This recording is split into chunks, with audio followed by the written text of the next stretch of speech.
Je suis à Châteauroux, je suis docteur de l'Université de Picardie-Jusserne en France. J'ai eu mon doctorat il y a quelques années et je serai, Inch'Allah, votre professeur d'analyse. Alors, ce que nous allons voir cette année, c'est la théorie d'intégration. Ça va être la théorie de l'intégration au sens de Lebesgue. Alors, je vais vous donner mon adresse email, comme ça, si jamais vous avez des questions, n'hésitez pas à les poser. Tout à l'heure, je vais vous donner mon adresse email. Alors, ce que c'est la théorie de Lebesgue, donc je vais vous donner d'abord juste une petite introduction et on va voir pourquoi on a besoin de l'intégration pour Lebesgue. Normalement, vous, en tant qu'élève ingénieur au CPGE, vous avez vu la notion d'intégration au sens de Riemann. On est bien d'accord. Donc, l'intégration au sens de Riemann, c'est-à-dire vous considérez a priori que la fonction qu'elle est continue ou bien au moins continue par morceau. Et si par exemple vous voulez parler de l'intégrale sur un intervalle AB, eh bien vous considérez une subdivision de type xi plus 1 et vous calculez la somme des petits rectangles, vous subdivisez l'intervalle et après vous calculez la longueur des intervalles fois la valeur de f avec l'intervalle. Ça marche? Donc normalement vous sommez les rectangles et ça va vous donner une valeur approchée de l'intégrale au sens de Riemann. Mais en fait, on va voir qu'il existe des fonctions auxquelles on ne peut pas appliquer à la notion de Riemann. Donc, on va voir ça. Donc, finalement, ce que c'est une intégrale au sens de Riemann, ce n'est qu'une limite de sommation. Moi, j'ai oublié une sommation, donc je vais la rajouter tout à l'heure. C'est sommation, alors je vais l'écrire ici.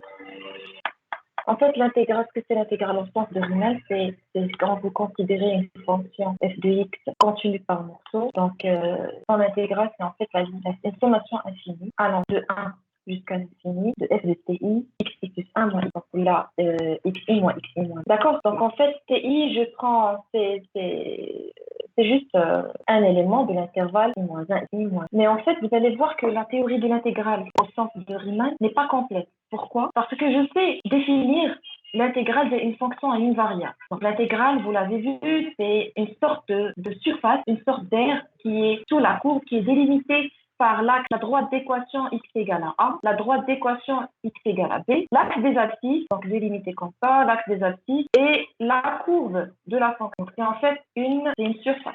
Lorsque vous intégrez en deux dimensions, c'est la même chose. Donc, en général, vous intégrez sur des surfaces de type un disque ou bien un rectangle. Dans ce cas-là, la valeur de l'intégrale, c'est le volume. Donc, ça va être le volume avec la surface qui est occupé de la surface. Par exemple, si je prends un rectangle AB, donc je prends un élément en 2D, je prends un rectangle, je prends une surface Y. Et si je voudrais calculer l'intégrale, par exemple, de y sur un rectangle A1, B1 et A2, B2, ben, ça va être vraiment le volume occupé par F ici, la surface et la surface, c'est-à-dire la courbe de F, et entre le rectangle A1, B1, fois B2, A2. Très bien, mais vous allez voir, alors je reviens au diapo, que ça représente plusieurs restrictions. En fait, c'est difficile d'imaginer une intégrale sur un ensemble supérieur, de dimension supérieure à 3. D'accord? Déjà, si l'ensemble n égale à 3, on se bloque. Parce que si je définis une surface, une fonction à 3 variables, donc j'intègre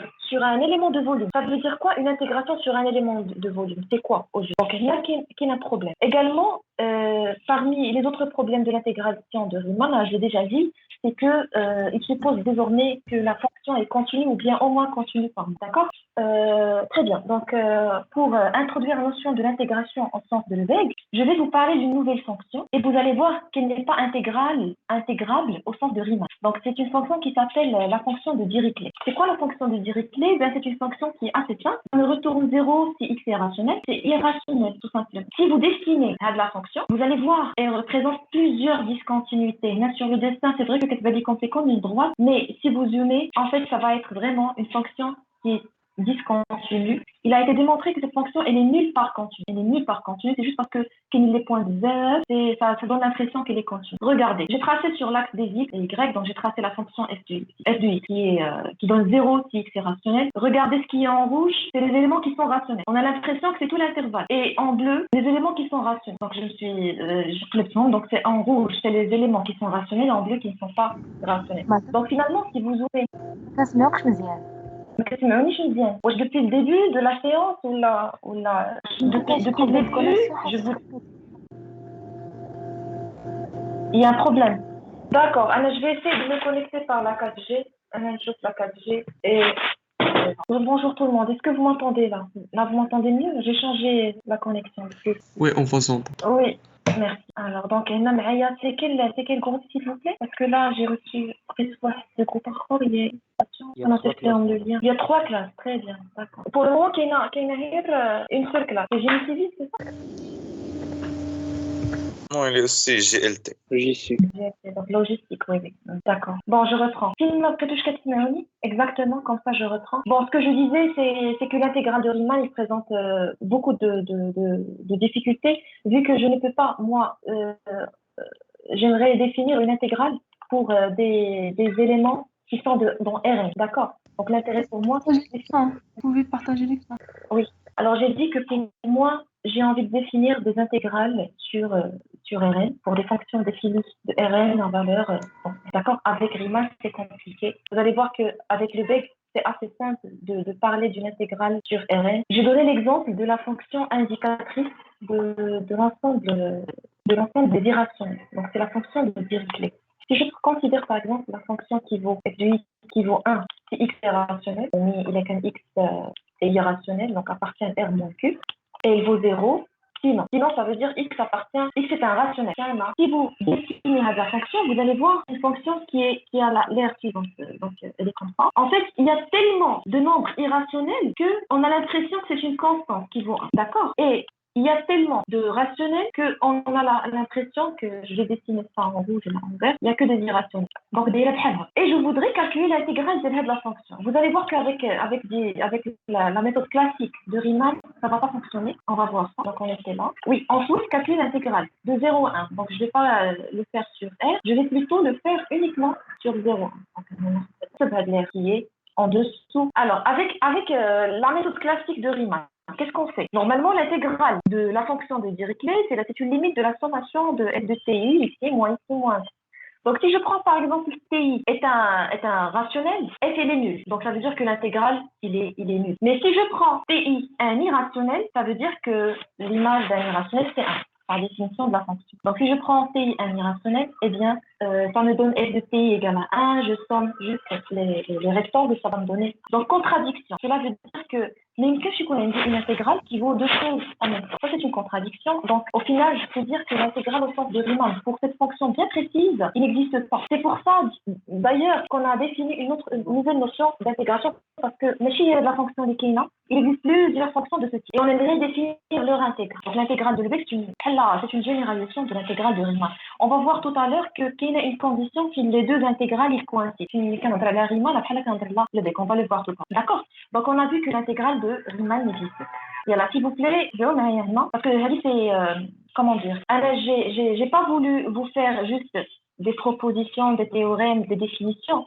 Bref, comme tu vois, le problème. Pourquoi on a inventé l'intégrale au sens de l'effet? D'accord? Donc, c'est à partir de cet exemple. Vous allez voir que si je me comporte autrement, c'est-à-dire il a la fonction f de x d'une autre façon, vous allez voir que je pourrais calculer son intégrale. Ça, c'est l'intégrale au sens de Lebesgue. Alors, je vous laisse lire ça et après, je vais l'expliquer. Je vous laisse le lire parce que ça, c'est lui qui l'a rédigé. C'est une citation de Lebesgue et après, je vais l'expliquer. Qu'est-ce qu'il a dit? En fait, Lebesgue, c'est un Français et c'est lui qui a, d'ailleurs, on lui doit la théorie des intégrales de Lebesgue. Il a inventé une nouvelle technique pour l'intégration. Il a dit qu'en fait, Riemann, qu'est-ce qu'il fait?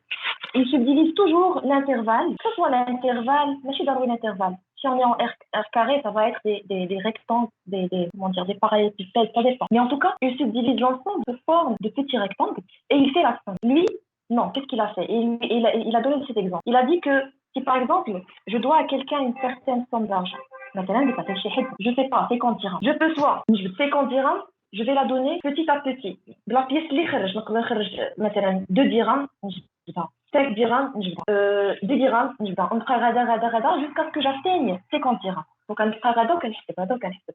c'est l'intégration au sens de Riemann. Donc, je parcours l'argent que j'ai dans ma poche sans connaître l'argent exactement dans ma poche. Je parcours juste l'intervalle par intervalle. Donc, subdivision par subdivision. Le B, qu'est-ce qu'il fait? Non, il va faire sortir tout l'argent qui est dans sa poche. Il va les classer. Et comme ça, il va donner de manière plus intelligente que la manière de résoudre. Donc voilà, donc j'ai tenu à vous montrer ça. Justement, exactement comment dire, l'intuition derrière l'intégration. Cela veut dire quoi concrètement? Ce que je viens de vous dire, c'est que selon le BEC, il n'est pas nécessaire de subdiviser à chaque fois l'intervalle. Par exemple, on va voir que la fonction indicatrice que je vous ai donnée, la fonction de Dirichlet, on va essayer de calculer son intégrale à l'aide de Lebesgue, mais autrement. Qu'est-ce qu'il a fait, Lebesgue? Au lieu de subdiviser 0,1 sous forme de minus sous intervalle, il a considéré 0,1 comme une réunion de deux ensembles, A0 et A1. Donc A0, ça va être l'ensemble des rationnels et A1, ça va être l'ensemble des irrationnels, qui sont bien sûr dans 0. Ça marche. Donc je reviens à la fonction de Dirichlet. Bien sûr, je souhaite calculer l'intégrale sur 0,1. Alors qu'est-ce que je fais? Appliquer la technique de Lebesgue. J'ai deux cas possibles. Si X appartient à l'ensemble A0, c'est-à-dire si X est rationnel, ça veut dire que f de X c'est nul. Si X appartient à 1, ça veut dire que f de X, c'est-à-dire A1 c'est quoi? A1 c'est l'ensemble des irrationnels qui sont dans 0. Ça veut dire que f de X est égal à 1. Et comme ça, ce qu'il va faire, il va écrire f de X sous forme d'une sommation, plutôt l'intégrale de f de X en 0,1. C'est f de X fois la longueur de l'ensemble A0, c'est-à-dire la longueur de l'ensemble des irrationnels, des rationnels, plus la valeur de f de X fois la longueur de l'ensemble des irrationnels. Donc là, la définition de longueur, c'est une extension de la longueur d'un intervalle. Par exemple, je reviens maintenant à Riemann. Riemann, si vous intégrez sur un intervalle, l'intégrale, qu'est-ce qu'il va vous donner? Ça va vous donner une surface. Si vous intégrez sur une surface, l'intégrale, ça va vous donner quoi? Ça va vous donner un élément de volume. Le B, qu'est-ce qu'il a fait? Donc, quand la R ou la surface ou la volume, non, qui est dans la notion de longueur d'un ensemble, quel que soit l'ensemble, pas forcément un intervalle. Et d'ailleurs, là, A0 et A1, c'est pas forcément des intervalles. C'est vraiment c'est l'ensemble des rationnels. Donc, il a défini une nouvelle notion, c'est la longueur d'un ensemble, quel que soit l'ensemble. Et comme ça devient plus simple. Chaque il y a f de x dans l'ensemble A0. Tu peux me dire? 0. C'est 0. C'est 0 parce que sur A0, la fonction est nulle. Parce que si x est rationnel, la fonction est nulle. Donc, c'est 0. Ça me fait 0 ici. Donc, je vais l'écrire. Directement sur le PDF. Donc, ici, ça va me faire quoi? Ça va me faire 0 fois longueur de A0 fois longueur de 1. Longueur de 1. Ou à la notion de longueur de A0. Ou à la notion de longueur, il y a la mesure. Notion de longueur, c'est la mesure d'un ensemble. D'accord? On essaie de mesurer les ensembles. C'est pour ça que j'ai juste mis de A0 et mu de A1. On va voir ça après. On va revenir à cette fonction après avoir parlé de la notion de mesure. On n'a pas d'abord la notion de mesure, mais je voulais vous faire cet exemple avant pour que vous compreniez l'intérêt derrière l'étude des mesures. Ça marche? Donc, c'est ça l'idée de Lebesgue. Et alors, de base, je commence le cours. Alors, je vais parler de quelques notations qui vont mettre à dire tonique. Lorsque je parle d'un entier n, en général, ça va être la dimension. D'accord? Donc, si je parle de l'espace euclidien Rn, c'est R fois R fois Rn. Je note par Y entre les crochets, c'est le produit scalaire. C'est Y. Et bien sûr, ça va être la sommation de I allant de 1 jusqu'à la dimension de xi. J'ai besoin également de définir la norme. Je sais que vous la connaissez déjà, mais il n'y a pas de mal de rappeler ce que c'est une norme parce que j'en aurai besoin dans la suite. Alors, qu'est-ce que c'est une norme? C'est en fait une application qui va dans mon ensemble E à R et c'est une application qui me vérifie quatre choses, 4 assertions, 4 propriétés si vous voulez. En fait, si vous prenez la norme de lambda fois x, c'est exactement la valeur absolue de lambda. Ça, c'est la première propriété. La norme est toujours positive, donc là, c'est R plus carrément, c'est pas R. Ensuite, c'est l'inégalité triangulaire. Il est toujours vérifié, et que la norme de x plus y est toujours inférieure à la norme de x plus la norme de y. Ça veut dire que la norme de la somme est inférieure à la somme des normes, pour tout x et y dans E. Et finalement, c'est que si jamais vous avez la norme d'un élément est nulle, ça veut dire que l'élément lui-même est nul. Alors, des exemples de la norme, si vous travaillez par exemple sur R, la norme sur R, c'est la valeur absolue. La valeur absolue qu'elle vérifie est chicken, les 4 propriétés. Je peux également définir une norme sur un espace vectoriel muni d'un produit scalaire. Ça va être en fait, la norme de x, c'est la racine carrée du produit scalaire x. Et en fait, c'est la somme de xi de tout à la surface. J'ai besoin également de la notion de convexité. Donc, je rappelle ce que c'est une fonction convexe. Alors, qu'est-ce que c'est une fonction convexe? Intuitivement, sans voir de la définition. Donc, intuitivement, une fonction qui est convexe, c'est une fonction qui est comme ça. Et si vous prenez deux éléments, ou un segment AB, en fait, le segment faut la courbe, impérativement. Donc, quel que soit le segment, quel que soit le segment doit être toujours en dessous de votre courbe. Et c'est ça ce que je veux dire par une fonction convexe. C'est juste une notation plus raffinée c'est que mathématiquement parlant, c'est deux éléments x et y dans E. Alors l'image de la somme tx plus 1 moins ty est inférieure à la somme des images. Et si vous voulez la comprendre, donc je vous ai fait deux schémas, prenez x et y. Alors logiquement, puisque je prends t entre 0 et 1, tx plus 1 moins ty, c'est une façon de parcourir l'intervalle txy. Donc si vous prenez y, en fait tx 1 moins t. Si par exemple t égale à 1, ça me donne x. Donc je suis, si t égale à 1, ça me donne x.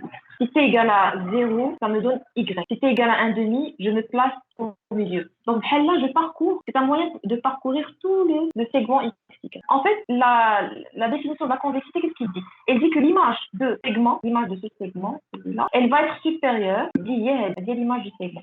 Elle va être logiquement supérieure t fois f de x plus 1 moins t fois f de y. Donc ça marche. Donc je pense que vous l'avez déjà vu, mais bon, je vais l'utiliser dans la suite, c'est pour ça que je la rappelle. Maintenant, on va parler de la notion de mesure. Pour cela, j'aurais besoin d'une nouvelle notion, la notion de tribu. C'est quoi une tribu?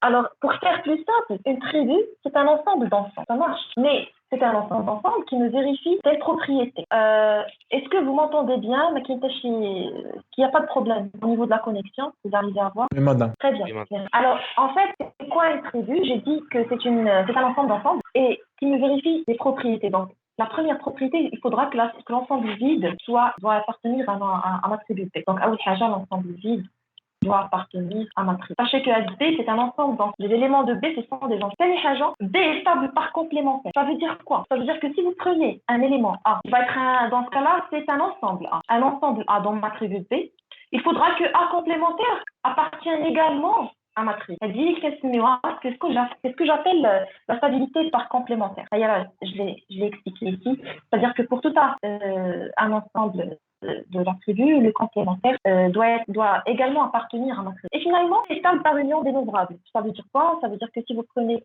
des ensembles AN, l'union dénombrable de ces ensembles doit appartenir également à ma tribu. Donc, si vous avez ces trois conditions, vous pouvez dire qu'il s'agit d'une tribu. Alors, on va voir des exemples. Avant de voir des exemples, si jamais j'ai une tribu sur un ensemble E, j'appelle le couple E, B, je l'appelle ensemble, ou plutôt espace mesurable. On va voir des exemples. Si je prends l'ensemble, l'effet uniquement l'ensemble vide, et c'est en fait une tribu, et on l'appelle la tribu triviale. La tribu, elle est construite par le minimum possible. Et l'ensemble vide, l'ensemble sur lequel je travaille, E, et l'ensemble vide. Et alors, on va voir si elle vérifie ces conditions. L'ensemble vide est dans B. Oui, l'ensemble vide est dans B. B est stable par complémentaire. Qu'on va voir, le complémentaire de l'ensemble vide, c'est l'ensemble tout entier, c'est E. Le complémentaire de l'ensemble tout entier, c'est E. L'union dénombrable, oui aussi, parce que E union l'ensemble vide, c'est E direct, ça marche. Donc, elle dit, sera prévu, ou là, c'est la tribu la plus triviale. Il y a également une autre... Oui. Oui. Le troisième point, elle est stable par union dénombrable. Oui, parce que E, union, l'ensemble vide, c'est E. D'accord. Donc, et E appartiennent à B.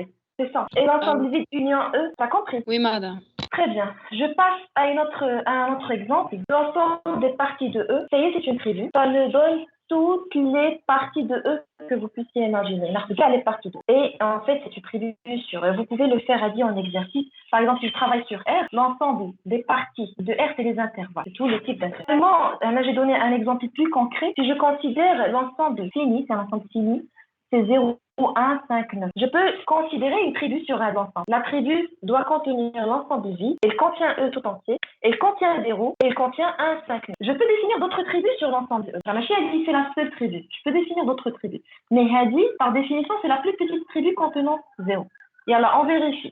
L'ensemble vide à part. Complémentaire de 0, c'est 1, 5, 9. Le complémentaire de 1, 5, 9, c'est 0. Et la réunion, elle reste toujours 1. D'accord? Maintenant, je définis ce que c'est une mesure. Et ça, c'est très, très important parce que vous voulez qu'on remplace B l'intégrale. Parce que quand j'intègre, normalement, ce que vous avez l'habitude de voir avec Riemann, vous intégrez, c'est la longueur d'intervalle. Mais non, ça va être une mesure. Une mesure d'un ensemble quelconque. Pas forcément un intervalle. Ça marche. Donc, qu'est-ce que c'est une mesure? Déjà, c'est une longueur. Ça doit être positif.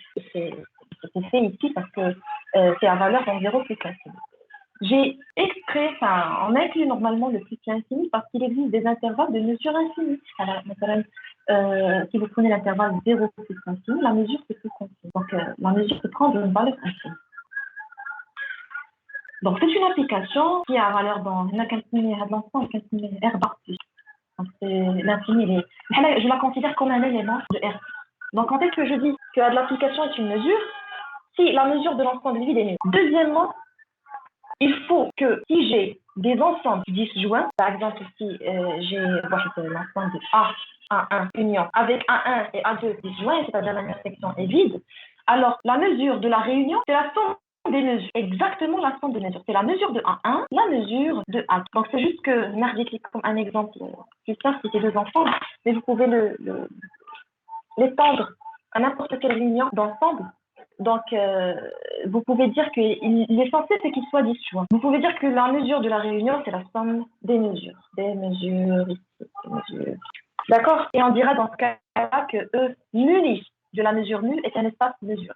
On va récapituler. Qu'est-ce qu'on a vu? On a vu la notion de tribu. Lorsque un ensemble des tribus, je dis que c'est un ensemble mesurable. Lorsque, en plus, j'ai une certaine application mu, c'est la mesure, je dirais dans ce cas que l'ensemble E est un ensemble mesuré. On va donner maintenant des exemples de mesures. Alors, il existe plusieurs mesures. Donc, je vais juste citer quelques-unes qui sont intéressantes. Alors, la mesure de probabilité est qu'un en général, dans le calcul stochastique, cette mesure indique l'attribut. L'attribut, c'est l'attribut engendré par les parties de E. Mais la mesure NA, c'est à valeur dans 0,1. C'est normal parce que la probabilité, elle me donne toujours des valeurs qui sont comptées entre 0 et 1. Donc, en fait, ça, c'est une mesure de probabilité. Il existe aussi la mesure de comptage. Ça me donne quoi? Ça me donne le cardinal de A, si A est fini, c'est le nombre d'éléments. Sinon, si A était un ensemble infini, ça me donne plus infini. C'est un autre exemple. Mais l'exemple sur lequel on va travailler le plus souvent, c'est la mesure de Lebesgue. C'est la longueur d'intervalle. D'accord? Et à dire comme ça, vraiment, à noter par cœur, c'est une mesure qui va de partie de R à valeur de 0 plus infini. Donc, vous pouvez généraliser partie de Rn aussi. Donc, c'était le cas particulier, parce que je travaille sur R. Donc, pour chaque intervalle, ça me retourne la mesure de l'intervalle. Et c'est exactement, c'est quoi la mesure? C'est la longueur de l'intervalle, c'est B-1. À noter que si l'intervalle est ouvert, ça ne change rien en ce qui concerne la mesure. La mesure d'un intervalle ouvert, c'est aussi B-1. Si je prends par exemple AB comme ça, c'est toujours B-1. Donc, je l'ai déjà écrit sur le diapo qui suit. Voilà. Donc, que ce soit fermé, ouvert ou semi-ouvert, c'est B-1. La mesure d'un intervalle non borné, c'est plus. Autrement dit, en particulier, si vous avez R, la mesure de R, c'est plus simple. Alors maintenant, si je prends un ensemble sur R carré, je prends un rectangle. Alors dans ce cas-là, la mesure de A, ça va être la surface du rectangle. Ça va être B1 moins A1 fois B2 moins. Si vous prenez par exemple un élément de volume, la mesure, ça va être le volume. On a la notion de monotonie de la mesure. C'est-à-dire si vous prenez deux ensembles, l'un est plus grand que l'autre, donc A inclus dans B, forcément, la mesure de A, elle va être inférieure à la mesure de B. D'accord? C'est tout à fait logique que vous travaillez sur des intervalles parce que vous travaillez avec la mesure de B, mais vous pouvez le démontrer pour d'autres types de mesures. On va maintenant parler de la notion de fonction mesurable. Qu'est-ce que c'est qu'une fonction mesurable? En fait, si je prends f, une fonction qui ne vérifie pas forcément une certaine propriété, uniquement une fonction quelconque, de e vers e', et si on munit par une attribut, de e muni de l'attribut b, à valeur dans e' muni de l'attribut b'. Alors, je dis qu'elle est mesurable pour tout élément ici, pour tout ensemble dans l'attribut b', l'image réciproque de cet ensemble appartient à l'attribut de départ. D'accord? Notez là que ce n'est pas forcément une abjection, je parle d'une image réciproque d'un ensemble. Donc, vraiment une fonction qui ne vérifie rien du tout. Je parle uniquement de l'image réciproque d'un ensemble. Bien, on va donner des exemples. Considérons par exemple la fonction constante, une fonction constante. Une fonction constante, aussi simple qu'elle soit. Ramène E à valeur dans R. Et pour chaque X dans E, elle me retourne une constante. Supposons qu'elle me retourne une constante. Donc, en fait, qu'est-ce que j'ai? C'est quoi F-1? F-1 de R. Par exemple, F-1 de R. E, est-ce qu'il appartient à l'attribut B? Oui. Parce que par définition, il colle l'ensemble de E, il colle l'ensemble vide. D'accord? Donc, je peux dire que, en fait, je peux démontrer que toutes les constantes sont mesurables. Et je peux également démontrer que toutes les fonctions continues aussi sont mesurables. Parce que les fonctions continues, c'est quoi? Les fonctions continues, normalement, topologiquement parlant, c'est lorsque l'image réciproque d'un univers est un univers. Donc, si par exemple, je suis dans le cadre de la mesure de Lebesgue, je peux dire que l'image réciproque d'un intervalle ouvert, c'est un intervalle ouvert. Donc, j'ai dit que je peux munir l'ensemble E avec l'ensemble des parties de E, donc ça va être un intervalle. Et donc, ça appartient à l'attribut de départ. Et donc, ne vous inquiétez pas. Je sais que la notion de mesurabilité de fonction, elle n'est pas triviale. Donc, elle n'est pas tangible. Et c'est une classe de la mesurabilité qui nous exerce les fonctions qui sont mesurables. Mais nous, ce que nous allons faire, en tout cas, pour le cursus d'ingénieur, ce que vous avez besoin, surtout, c'est de pouvoir calculer les intégrales. Donc, a priori, pour montrer qu'une fonction est mesurable, on pourra montrer qu'elle est continue, par exemple. Donc, mais en général, d'ailleurs, j'ai déjà écrit, et par raison juste de simplicité de cours, on va travailler avec des fonctions qui sont déjà mesurables. Et si vous voulez montrer qu'une fonction est mesurable, vous pouvez montrer qu'elle est continue ou continue par dessous. Et que on va travailler uniquement avec la mesure de Lebesgue. À noter qu'il y a plusieurs mesures. Il existe la mesure de Dirac, il existe diverses mesures. Mais dans le cadre, parce que sinon on travaille sur Rn, on va se limiter à la longueur des intervalles. C'est déjà assez intéressant pour vous, parce que vous allez appliquer dans la suite les transformés de Fourier. Vous allez voir qu'on travaille avec la mesure de Lebesgue. Ça marche. Donc voilà. Ça, c'était une introduction de la théorie de mesure. Maintenant, on va voir ce que c'est un ensemble négligeable. Un ensemble qui est négligeable lorsque la mesure de cet ensemble est nulle. Ça marche. Par exemple, l'ensemble vide, on a vu que l'ensemble vide, il est de mesure nulle. Donc, je peux dire que l'ensemble vide est un ensemble négligeable par rapport à la mesure. Il existe d'autres ensembles qui sont négligeables, mais il faut noter que avec quelle mesure vous travaillez. Parce qu'il existe des ensembles, par exemple, qui sont négligeables par rapport à la mesure de Lebesgue, mais qui ne sont pas négligeables par rapport à la mesure de comptage, par exemple. On va voir ça s'il nous reste du temps. Sous forme d'exemple. Par exemple, maintenant, tous les singletons sont négligeables par rapport à la mesure de Lebesgue. Pourquoi? Une manière de voir les choses, si par exemple, si vous prenez un singleton du type A, donc H, oui, quelqu'un a parlé? Oui. هو l'intervalle AA. Très bien, c'est ça, bravo. Donc en fait, je peux dire que c'est l'intervalle AA, comme ça.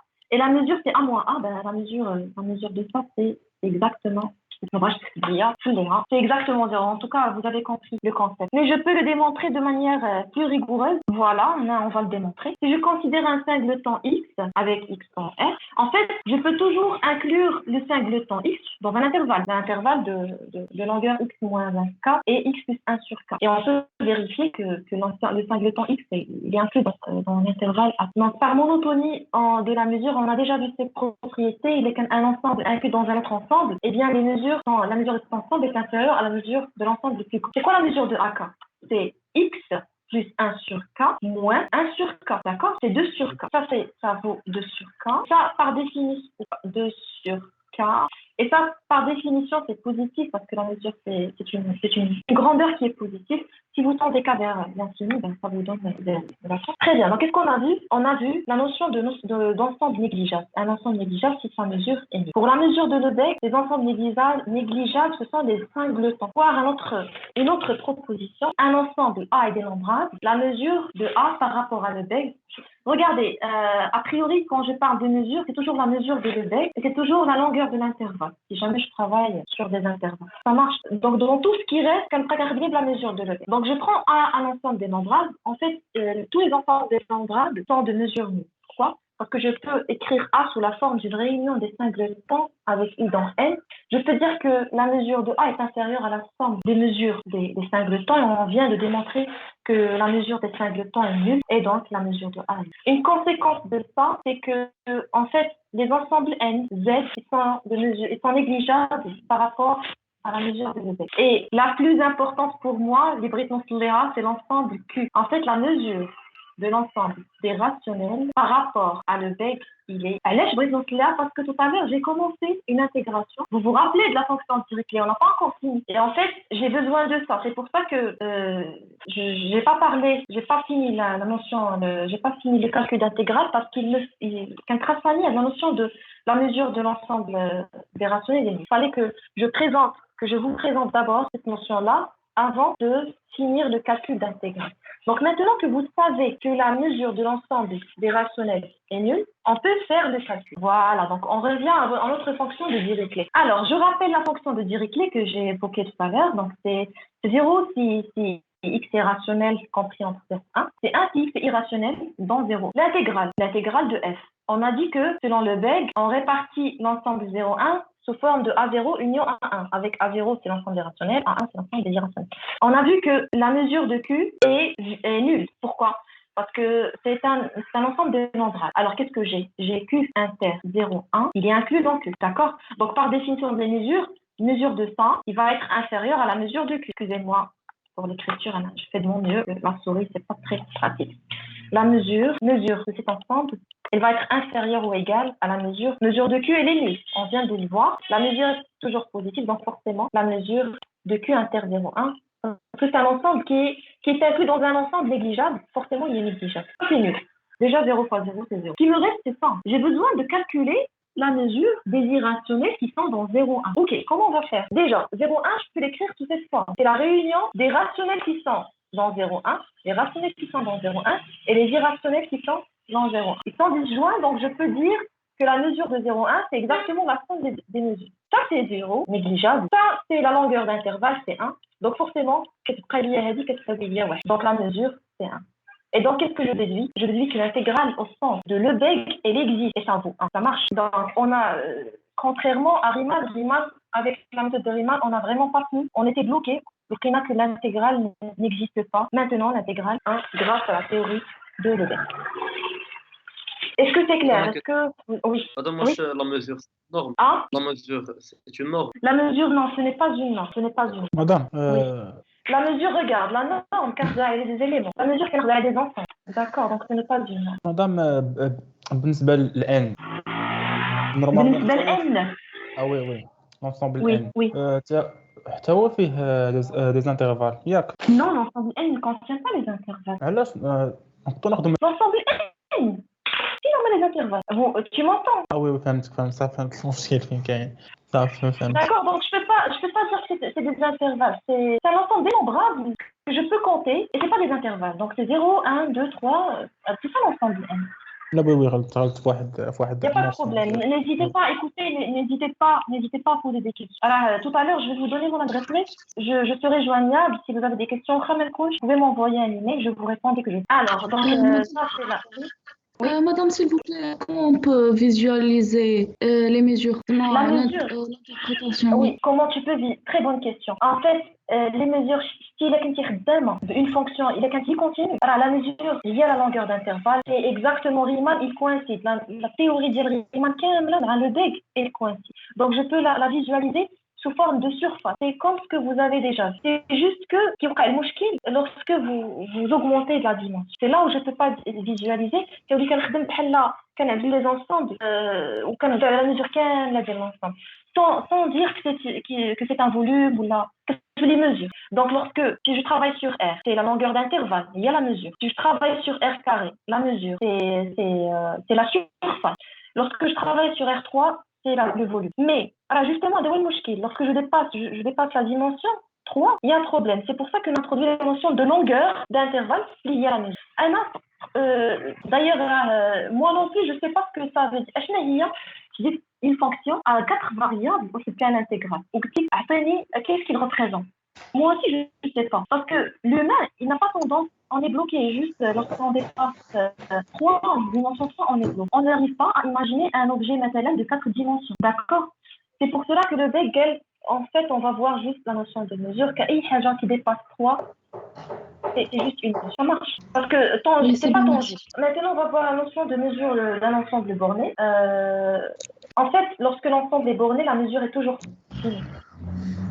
Par exemple, si je vous travaillez sur des intervalles concernés, c'est 1, 2, vous bornez toujours la mesure, ici par exemple, c'est 1. La mesure de 1, 2, c'est 1. Mais par contre, si vous travaillez sur un ensemble, sur un intervalle non borné, par exemple, si vous travaillez sur 0 plus l'infini, là, la mesure, elle n'est pas finie. Donc, la longueur, c'est plus 5. Qu'est-ce qu'il dit la proposition? La proposition, elle dit que si jamais l'ensemble est borné, considérez juste le cas R. Allez, vous comprenez juste le cas R. Les ensembles bornés dans R, c'est les intervalles. C'est des intervalles bornés. La mesure des intervalles bornés est toujours finie. D'ailleurs, vous pouvez prendre n'importe quel intervalle borné AB, c'est B moins A. La mesure, c'est B. On va démontrer ça. Il y en a, on le démontre. Je prends maintenant un ensemble dans Rn, de dimension n. Alors, puisque B est borné, je peux toujours l'inclure dans l'intervalle moins nm à la puissance. D'après... Madame, Madame, on vous entend. Madame? Oui, j'ai eu un problème de connexion. Alors, je vais shifter. Qui paye comme l'écran? Vous arrivez à voir l'écran? Ah oui. Allô? Alors, je suis connectée par la 4G, mais je ne sais pas, normalement, elle a un wifi bien, je comprends pas. Pas grave, madame, pas grave. Non, pas grave, madame. D'accord, merci. Alors, si jamais ما بقيتوش كتسمعوني vous me le dites comme ça je répète ça marche donc ما تخلينيش à chaque fois qu'il y a un problème vous le signalez comme ça vous ne ratez rien on a dit que voilà la mesure de P est inférieure à la mesure de moins n donc c'est 2m le tout à la puissance n et ça c'est toujours utile. On va voir une dernière notion avant d'attaquer les intégrales de Lebesgue, une dernière notion. C'est la notion de presque partout. Ouais, la notion, elle est très, très utilisée sur la théorie d'intégration. Qu'est-ce que ça veut dire? Vous allez voir, c'est très simple. Elle dit ça. C'est très, très simple. Ça veut dire quoi, presque partout? Ça veut dire que, par exemple, j'ai une propriété, quelle que soit la propriété, P, une propriété P. Elle est vraie presque partout, et je note vrai presque partout, je note juste PP presque partout. Il s'agit de vrai presque partout si l'ensemble sur lequel elle n'est pas vraie, non P, l'ensemble sur lequel j'ai non P, est un ensemble négligeable, c'est-à-dire de mesure dialogue, elle va être d'accord. Alors, je vais vous donner un exemple, c'est mon exemple.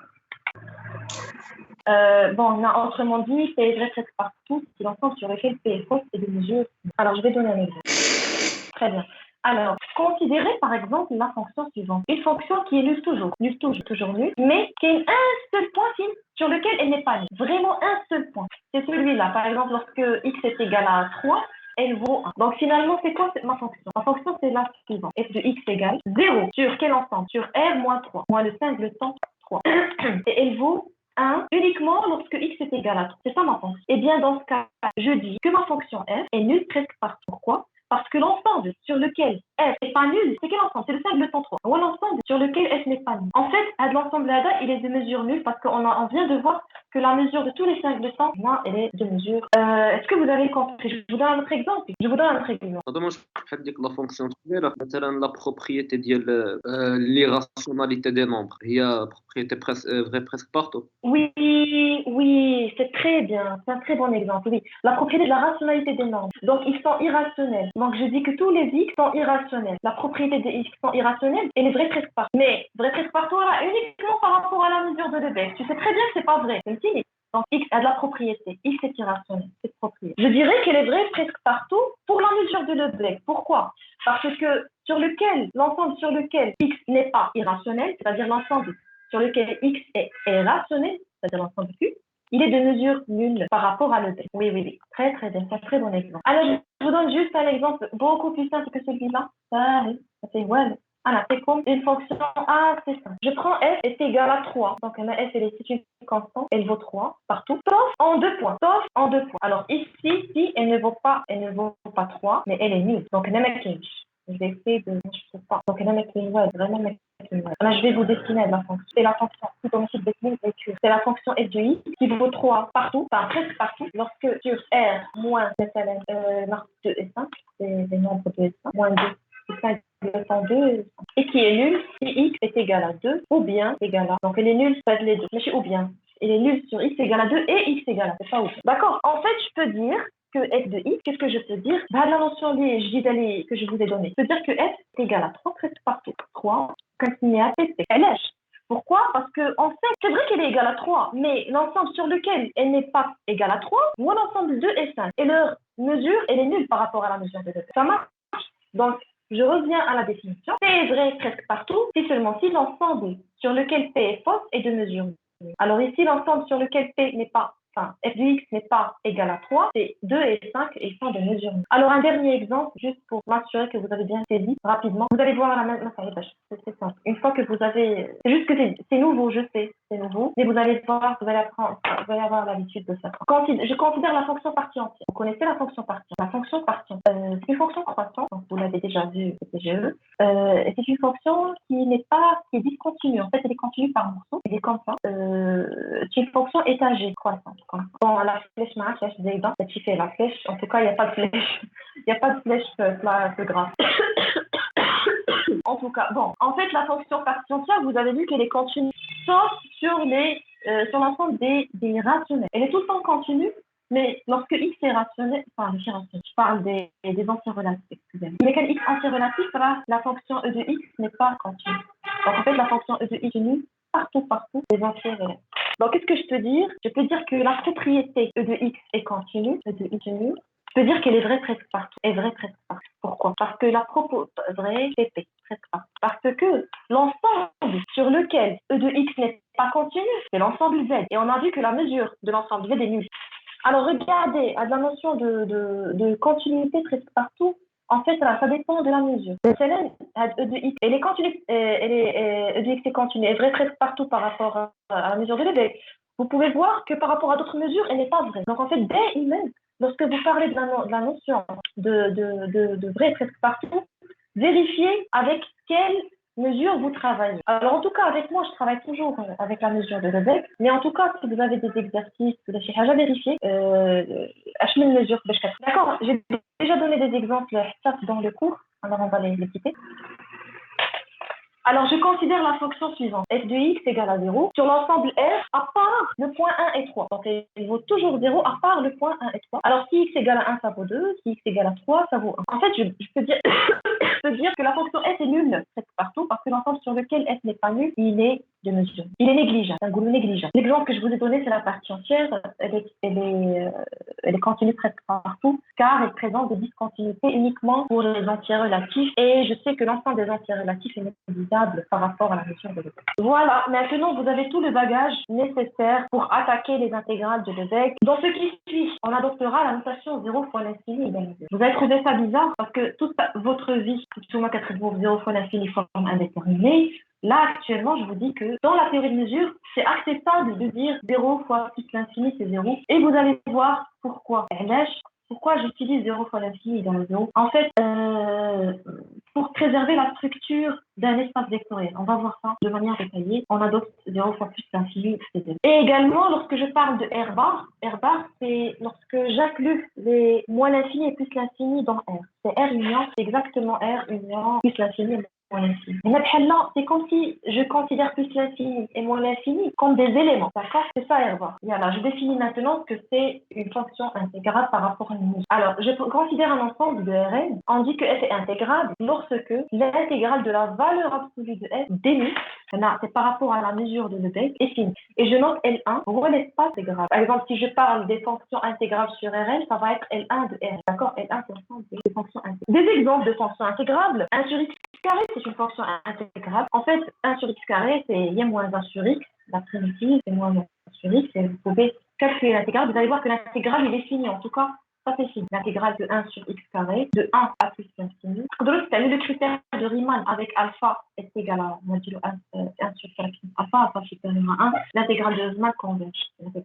Mais là, je parle de l'intégrale de Lebesgue. L'exponentielle moins x également, elle appartient à L1 de R+, donc c'est une fonction. Alors, par définition, c'est quoi la mesure d'un ensemble ? C'est comme si je dis l'intégrale de 1 fois d. Alors, vous pouvez faire l'analogie, avec des fonctions Riemann lorsque vous travaillez sur des intervalles, lorsque vous faites par exemple l'intégrale de 0,1 di. Il y a l'intégrale de 0,1, 1 di. La longueur d'intervalle, c'est 1 moins 0. C'est exactement ça. Ça, c'est la longueur d'intervalle ou la longueur de l'ensemble, parce que ce n'est pas forcément l'intervalle que nous devons. Ça, c'est d'une part. D'autre part, si par exemple vous intégrez une constante C quelconque, positif, négatif, on s'en fout, vous pouvez faire sortir la constante de l'intégrale et comme ça, si vous faites sortir la constante, ça vous donne C fois mu2. Et finalement, toute fonction constante non nulle est intégrable. Non, vous pouvez juste le dire que les constantes sont intégrables et l'intégrale de C d est inférieure à plus l'infini lorsque la mesure est finie. Plus précisément, quand est-ce que la mesure est finie ? Lorsque l'ensemble de A est lourd, ça marche. Il y a toute fonction constante non nulle est intégrable sur A si selon si mesure de A est finie. Il y a un exercice. Avant de passer à l'exercice, il existe la relation de Charles, elle est toujours applicable. Même si on travaille pour des intégrales de Lebesgue, il suffit juste que les ensembles sur lesquels vous allez appliquer la relation de Charles, ils doivent être disjoints. Si vous considérez une fonction f qui part de la réunion de deux intervalles, enfin pas forcément intervalles, des ensembles à valeur dans R, alors l'intégrale de la réunion, c'est égal à la somme des intégrales sur chaque 1 sur 1 plus l'intégrale de f sur 1. Et ça, c'est une proposition. Quand est-ce que j'ai l'égalité entre l'intégrale de Riemann et l'intégrale de Lebesgue ? Qu'on a vu que Lebesgue, c'est une généralisation de Riemann. Mais en fait, il y a l'égalité lorsque la fonction est continue. Si la fonction est continue, si vous l'intégrale de Riemann ou plutôt l'intégrale de Lebesgue, vous allez voir qu'ils sont égaux. Il y a là un tout premier exercice pour vous entraîner. Vous pouvez faire ça et Je vous laisse le temps pour le faire. C'est très simple. Vous allez juste montrer que L1 est un espace vectoriel. Alors, essayez de montrer que c'est un sous-espace vectoriel, sans des fonctions. N'hésitez pas à partager avec moi vos réponses. Pour montrer qu'il est un espace vectoriel, il faut montrer qu'il n'est pas vide. Il faut montrer que la somme de deux fonctions intégrales est intégrable, que c'est stable par multiplication aussi, multiplication par un scalaire. Et là, je vous donne 5 minutes, essayez de faire ça. Anine, oui.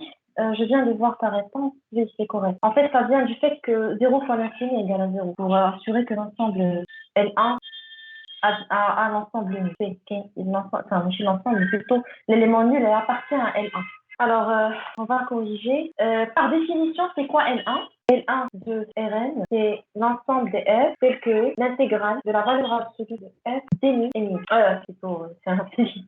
Et n'est pas infini, plutôt il est fini. D'accord. Donc, la première chose, est-ce que l'intégrale de la fonction nulle est finie? Oui, parce que 0 fois l'infini, c'est 0. Ensuite, on peut démontrer que donc 0 appartient à première chose. Deuxième chose, on doit montrer que f plus g appartient à L1 quand L dans L1, bien sûr f dans L1 et g dans F et g dans F1. Et ensuite, pour toute fonction f dans L1, lambda f doit appartenir. Donc déjà la première, la deuxième. F plus g, ça, c'est de l'inégalité triangulaire. En fait, si vous prenez f plus g, c'est toujours inférieur ou égal à la norme, c'est sur la valeur absolue de f plus la valeur absolue de g. Si vous intégrez, ça c'est nu par rapport à la mesure de Lebesgue. Alors ça c'est fini parce que G est dans L1. Ça c'est aussi fini parce que F est dans F1. Et par suite, F plus G est fini. L'intégrale, donc F plus G est dans F1. Ensuite, lambda F, c'est assez simple. Vous pouvez juste multiplier. Alors, si vous prenez par exemple l'intégrale de lambda F, c'est est égal à lambda fois l'intégrale de nu. Et ça c'est fini a priori. C'est fini. Donc vous pouvez dire que tout ça c'est fini. D'accord, donc L1 est un espace vectoriel. Vous allez voir que c'est un espace vectoriel complet pour la norme, pour une norme que nous allons décrire dans la suite. Mais pour le moment, on va se concentrer uniquement sur le fait qu'il est un espace vectoriel.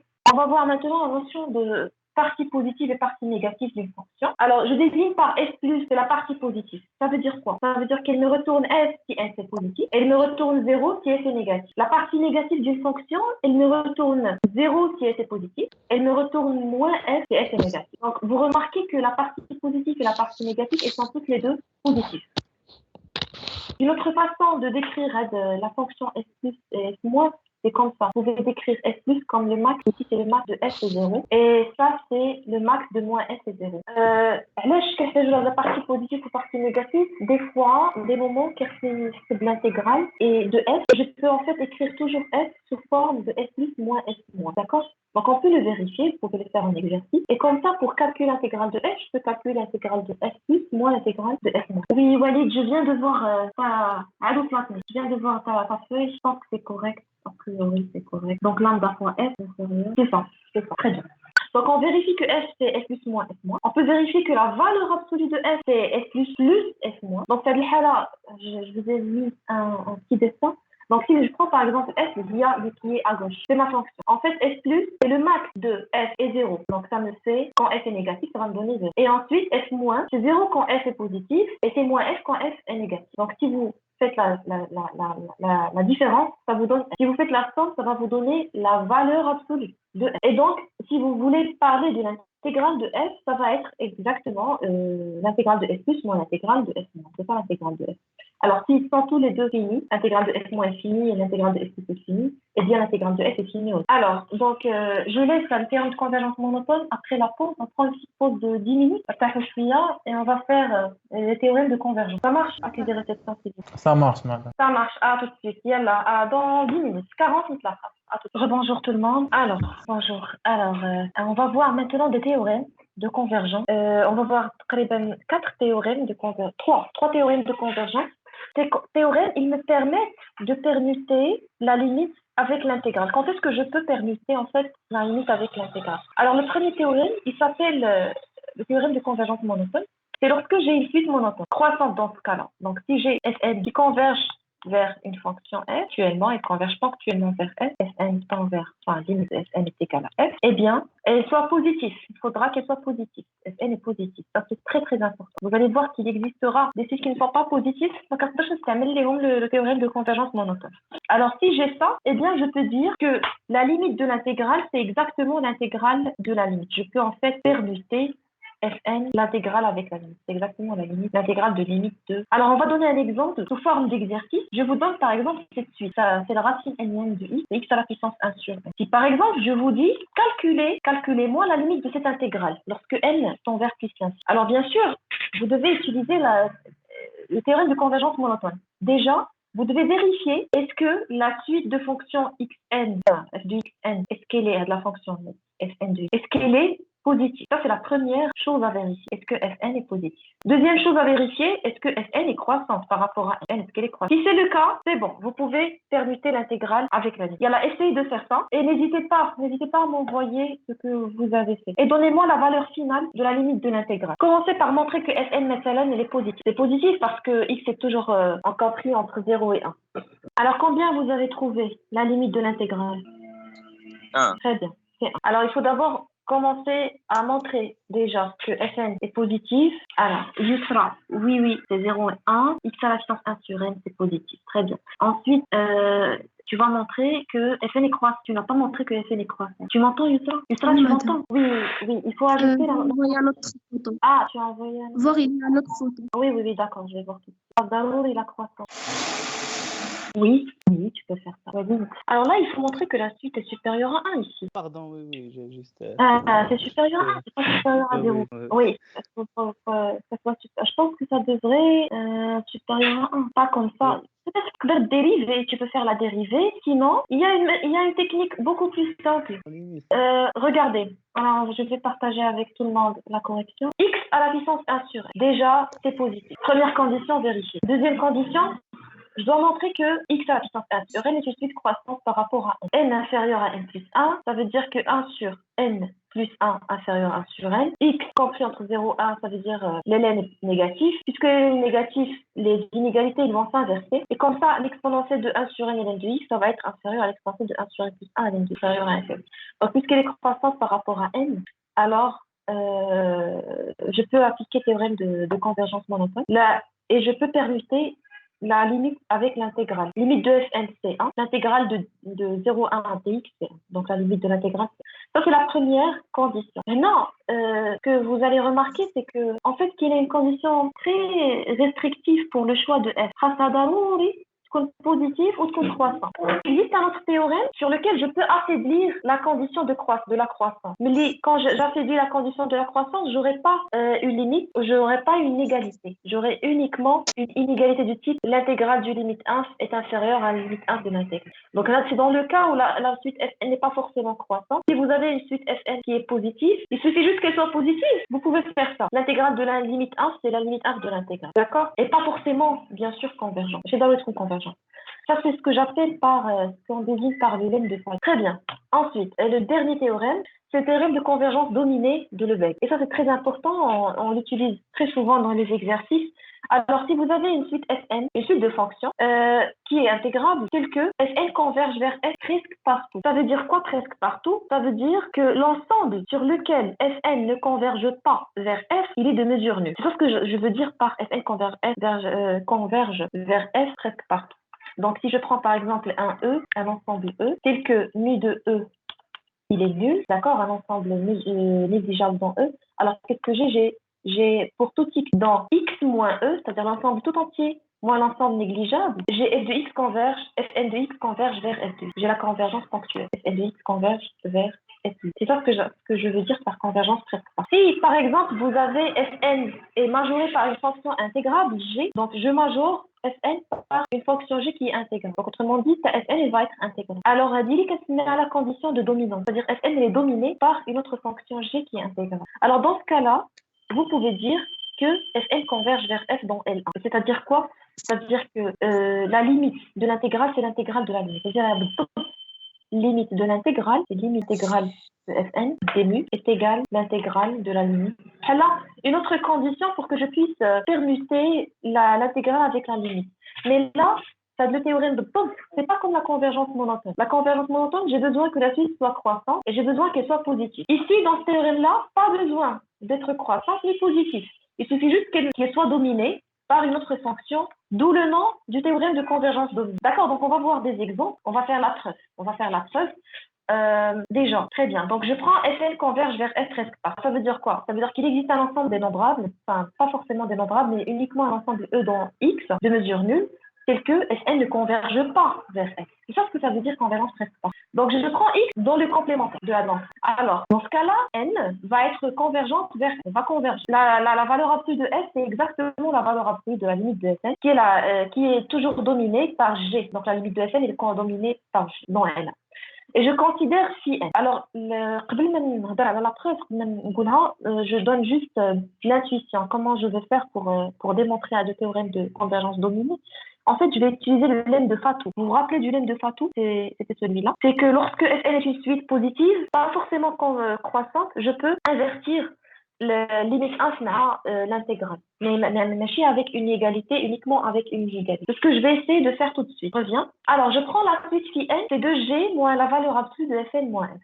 À la suite là. En fait, on a phi n est positive. Pourquoi elle est positive? Parce que si vous considérez Fn moins f, vous pouvez le majorer par Fn moins f, donc en valeur absolue. Donc ça, c'est exactement 2G, parce qu'ils sont toutes les deux majorés par G. Et donc, qu'est-ce que vous remarquez? Vous remarquez que 2G est supérieur à N moins F. Et donc, 2G moins F, N de G moins F, la différence, ça va être positif. D'où la positivité de votre suite phi n. Très bien. Et là, je peux faire appliquer le lemme de Fatou, parce que le lemme de Fatou, il me dit que si vous avez une suite positive, vous pouvez faire cette inégalité. C'est ce que je vais faire. Donc, en fait, l'intégrale de la limite inf de phi n est inférieure à la limite inf de l'intégrale. Mais est-ce que phi n converge? Phi n, elle est convergente parce que Fn converge vers f. Donc, ça converge vers 2g. La limite de phi n, c'est 2g. Puisque c'est une limite qui est convergente, donc la limite, elle coïncide avec la limite 1. C'est exact. La limite 1 sur la limite. Alors, donc ça veut dire quoi? Je reviens à l'inégalité de Fatou. Je remplace l'intégrale de 2g d nu. Maintenant, c'est parce que la limite f de phi n, c'est 2g. Inférieur à quoi? Inférieur à la limite f de ça. Donc, il a dit que je vais faire limite 1 de l'intégrale de phi n. Ça, c'est inférieur à quoi? Une chose, l'intégrale. Donc, c'est inférieur à l'intégrale de 2g plus limite 1 de moins l'intégrale de Fn moins. On dit 2g, mais jusqu'à marade, donc je peux la simplifier. Donc, ça me fait quoi? Ça est positif, supérieur à 0. Ça, c'est positif. Donc, c'est la limite f de moins l'intégrale de Fn moins f, c'est positif. Et c'est quoi la limite f de moins u? C'est moins limite sup. Ça, c'est déjà fait dans les sortes prépa. C'est moins limite sup, c'est toujours la limite f de moins Fn. Et ça veut dire quoi? Puisque moins la limite sup est positive, ça veut dire que la limite sup est négative. Et par suite, la limite c'est 0. D'accord? Donc, effectivement, on a pu démontrer, grâce au lemme de Fatou, on a pu démontrer le théorème de convergence de Lebesgue. Donc, je récapitule rapidement. On a deux théorèmes. On a vu deux théorèmes. Lesquels? On a vu le théorème de convergence monotone. Théorème de convergence monotone, vous l'appliquez lorsque la suite est croissante. Je te connais que la suite est croissante et qu'elle est positive. À ce moment-là, c'est pas grave. Vous pouvez invertir la limite avec l'intégrale. D'accord? Le lemme de Fatou, je l'ai juste utilisé. J'avais besoin du lemme de Fatou pour démontrer le théorème de convergence dominée. Mais en tout cas, vous n'allez pas avoir besoin du lemme de Fatou. Ce que vous allez avoir besoin, c'est convergence monotone et c'est convergence dominée. Donc, si jamais vous avez une suite Fn qui n'est pas forcément croissante, qui n'est pas forcément positive, je vous demande de calculer l'intégrale, la limite de l'intégrale de cette fonction, suite de fonctions. Vérifiez est-ce qu'elle est convergente presque partout. Vérifiez est-ce que vous pouvez la majorer par une autre fonction. Et dans ce cas-là, si vous avez les deux conditions vérifiées, c'est bon. Vous pouvez invertir ou la permuter la limite avec l'intégrale. Ça marche. Et alors, on va donner des exemples. C'est un exercice d'application. Maintenant, vous allez utiliser le théorème de convergence dominée de Lebesgue. Vu que ces fonctions-là, c'est pas évident de démontrer qu'ils sont croissantes positives. Pas forcément. C'est pas positif. Donc, on va essayer de faire quoi? Ça, c'est ma fonction Fn. Je vais d'abord, c'est quoi le théorème de Lebesgue? Convergence dominée, Fn2. Je vais d'abord calculer la limite de Fn normale, limite de cette fonction Fn. Ça, c'est la première étape. Vous calculez limite de Fn de x quand, bien sûr, un temps vers plus infini. Deuxième étape, une fois que vous avez calculé ça, deuxième étape, vous allez majorer Fn de x par une autre fonction dans L1. Fn est une fonction intégrale. Alors, le fait de majorer Fn par une fonction intégrale veut dire qu'elle est intégrale. Veut dire que Fn est intégrale. Donc, essayez de trouver le g. Le g, c'est vous qui allez me donner. Trouvez le g. Attention, il faut majorer Fn indépendamment de n. Si vous avez ça, les deux conditions, là, oui, vous pouvez permuter la limite avec l'intégrale. Yallah, allez-y, bonne chance. Je vous donne 10 minutes. Vous faites la première et la deuxième. N'hésitez pas à partager vos réponses. Moi, j'anime un compte. Yallah, allez-y. Bon, vous calculez d'abord la limite. Alors déjà, c'est quoi la limite? Limite de FN. Combien vous avez trouvé? Zéro. Zéro. Madame, Zéro. Zéro. Oui, c'est zéro. c'est zéro. Très bien, c'est zéro. Donc la première condition, c'est la limite. Deuxième condition, il faudra majorer indépendamment de n votre fonction. Utilisez maintenant le fait que vous pouvez utiliser le fait que nx est inférieur à 1 plus n carré x carré, par exemple. Et comme ça, vous aurez nx sur carré carré est inférieur à 1. Sinus, je peux également la majorer par 1. La valeur absolue de sinus est majorée, je peux la majorer par 1. Et donc, ce qui me reste, il me reste uniquement fn de x inférieur à exponentielle de moins x. Donc, dans ce cas-là, g, ma fonction g, c'est exactement exponentielle de moins x. Et je gagne exponentielle de moins x, c'est l'intégrale du 0 plus 1. Donc, je vais corriger avec vous la première. Et je vous laisse encore le temps pour faire la deuxième. Donc déjà la première. Alors, on va majorer Fn indépendamment de n. Pour ce faire, on remarque quoi? On remarque que 1 plus moins nx carré plus nx est positif. D'accord? Parce que moi, j'ai envie de démontrer ça. J'ai envie d'utiliser en fait ça. Et pour le démontrer, ça peut se démontrer en utilisant l'inégalité, plutôt l'identité remarquable, 1 moins nx au carré plus nx positif. Et donc, 1 plus carré x carré moins 2 nx plus nx égale à n carré x carré moins nx, c'est positif. Et ce qui me donne, dit, ça me donne. Ce que je peux faire, je peux dire que NI sur 1 carré carré est inférieur à 1. Donc, sinus aussi, c'est inférieur à 1. Ce qui me reste, c'est l'exponentiel. L'exponentiel, il est intégrable parce que il y a moins l'exponentiel de moins x entre 0 et plus l'infini. Si vous calculez, ça va vous donner quelque chose de fini. Donc, déjà, la première condition, c'est la dominance. C'est mal la dominance, on l'a fait. Deuxième chose, c'est la limite. La limite, c'est 0. Je peux le démontrer, c'est 0. Ensuite, donc, d'après la condition numéro 1 et la condition numéro 2, je peux appliquer le théorème de convergence dominante. Dans ce cas-là, ça va me faire limite de l'intégrale, c'est l'intégrale de la limite. Et donc, c'est l'intégrale de 0, c'est 0. Très bien. Là, je vous laisse le temps encore pour faire la deuxième. Maintenant, racine, ce qu'il faut faire. La deuxième, fn de x, ça va être 1 sur la racine carrée de x sinus de 1 sur n. Allez-y.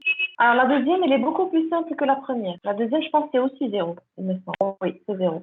Donc, en fait, la convergence ponctuelle, 1 sur l'infini, c'est 0. Sinus c'est 0, c'est 0. Donc, la fonction fn, cette fonction-là, elle est convergente vers 0. Alors, la convergence, ça implique la convergence presque partout, d'accord? Donc, si elle est convergente normalement, je parle de la convergence ponctuelle, élément par élément, qu'elle est convergente presque partout. Donc, j'ai la convergence presque partout. Je dois maintenant majorer ma suite de fonctions Gn par une fonction qui doit être intégrable. Alors, le sinus, il est toujours inférieur à 1. Il est toujours inférieur à 1, donc je peux majorer Gn par 1 sur la racine carrée de x, et c'est intégrable, ça appartient à L1 de 0. Et donc, la limite, c'est 0. Et je peux donc appliquer le théorème de convergence dominée. Ça me fait limite de l'intégrale, c'est l'intégrale de la limite.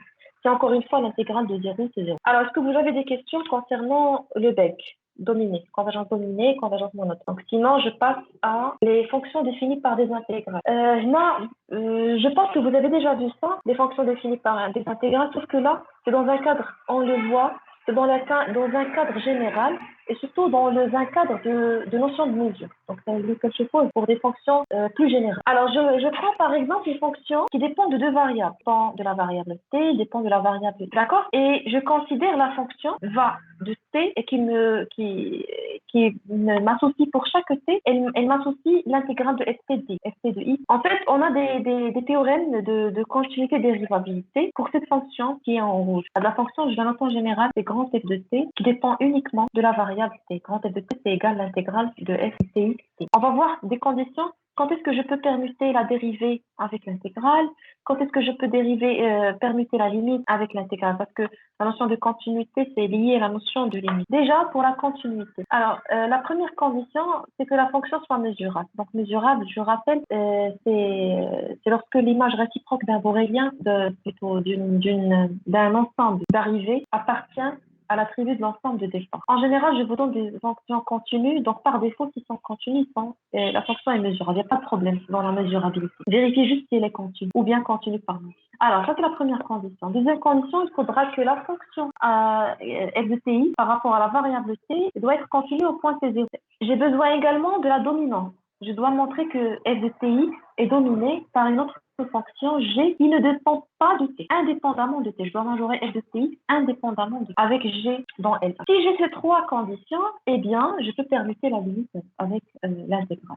D'accord? Donc, cela veut dire que déjà, la fonction x est intégrable, elle est continue au point T0. Donc si vous calculez limite de T tend vers T0 de F, c'est exactement l'intégrale de F de T0. Ça c'est pour la continuité. Pour la dérivabilité, vous allez voir, c'est presque la même chose. La différence, c'est que le mécanisme dérivé, quand est-ce que je peux permuter d sur dt d'une intégrale de f de t x? Quand est-ce que je peux faire ça? Quand est-ce que j'ai l'égalité? C'est l'intégrale de d sur dt, pas la dérivation sous signe intégrale. Bien sûr, l'intégrale, il dépend de x, c'est par rapport à la variable x. Très bien. Donc, la dérivation sous signe intégrale, il faudra que la fonction soit intégrable. Déjà, il faudra qu'elle soit dérivable par rapport à t. Pour tout type, la fonction f doit être dérivable par rapport à t, parce que moi, j'ai envie de dériver par rapport à t, c'est normal. Également, il faut la condition de dominance, c'est-à-dire si la dérivée de f, c'est elle qui doit être majorée par une fonction g dans L1. Elle doit être dominée par une fonction intégrale. Alors, si j'ai ces trois conditions, je peux permuter la dérivée avec la limite. Alors, je vais vous donner un exemple. Oui, désolé, je viens de voir vos messages. Je regarde. Limite de n égale à 0, tu vas majorer par x racine de x, 1 sur racine de x. Oui, 3 demi supérieur à 1. Attends, j'ai pas compris ça. Qui fait 3 demi supérieur à 1? Tu veux utiliser Riemann? C'est ça, avec les alpha. Oui, oui. Alpha de inférieur. D'accord. Tu veux utiliser Riemann, ça devrait être inférieur à 1, mais je suis supérieur. Regardez, l'intégrale de Riemann, la convergence de l'intégrale de Riemann. Donc, juste un rappel, l'intégrale de 1 sur x. Mais avec un moins, puissance est négative, il faut poser. La puissance, ماشي مشكل تكون négative. إذا كانت نيجاتيف راه 3 دومي تاع المشكل هو ان الفا كتكون صغر من واحد ماشي كبر من واحد كي دابا انت tu es en train d'intégrer sur 0,1 c'est pas sur 1 plus infini tu vois 0,1 il faut que alpha soit inférieur à 1 pour que ça converge c'est ça normal alpha تكون inférieur à 1 donc c'est mec là par contre dans les polycopies enfin dans les diapos j'ai majoré par 1 sur racine de x il me semble 1 sur racine de x là il y a 1 sur x à la puissance 1 demi là c'est inférieur à 1 donc je peux dire que les convergent mais toi 3 demi c'est supérieur à 1 tu peux pas dire que c'est convergent d'accord donc avec une majoration c'est un problème ensuite qui m'a envoyé My name is Jessica Farber. I weigh 354 pounds. And if I don't do something, this is my story of how. C'est ça, c'est 1 sur racine de x, c'est ça. Très bien, c'est très bien fait, c'est correct. Alors, je parlais de la fonction de la dérivabilité sous signe intégrale, donc je l'avais comme là, c'est mieux que les diapos. Donc, si jamais vous avez une fonction f de t, grand f de t, c'est équivaut l'intégrale d'une autre fonction f de tx, dx. Il s'appelle les fonctions définies par des intégrales. Je pense que vous l'avez déjà vu, c'est sûr que vous l'avez vu. Mais que je me trouve sur ce genre de questions. Et on vous demande de calculer f'. C'est comme si on vous demande de calculer la dérivée en fait par rapport à t de l'intégrale de f de tx. Il y a une condition, mais qu'elle juste entre la dérivée c'est l'intégrale. C'est ça le théorème que je viens de vous dire. En fait, il faudra d'abord que f soit intégrable. Il faut que f soit dérivable. La fonction f qui associe pour chaque t, j'associe f de tx doit être dérivable et dérivable. Ensuite, dérivable. Donc je vais juste écrire à l'initiale dérivable. Ensuite, il faut que la dérivée de f, elle doit être dans L1. Je dois la majorer par une autre fonction g, indépendamment de t. Si j'ai ces trois conditions, je peux dire que je peux permuter la limite avec l'intégrale. Alors, donc on va donner des exemples, comme ça vous allez comprendre mieux avec des exemples. Donc on dit c'est la continuité, ça c'est la dérivabilité, sous forme d'exercice. Alors, qu'est-ce qu'il faut montrer? Il faut montrer déjà que à la fonction qui associe t, qui associe alors la fonction, regardez l'exercice, c'est quoi? On vous demande de montrer que la fonction grand f de t, qui est l'intégrale de moins x carré, t sur 1 plus x carré dx, donc c'est une fonction donnée par une intégrale d'une autre fonction. C'est-à-dire petit f de t, on vous demande de montrer qu'elle est dérivable et on vous demande de calculer la dérivée. Alors, qu'est-ce qu'on fait? On va appliquer le théorème des dérivables. Alors, il faut montrer que la fonction petit f est intégrable. Il faut montrer que f appartient à L1. D'accord? Il faut montrer que grand f est dérivable. F est dérivable.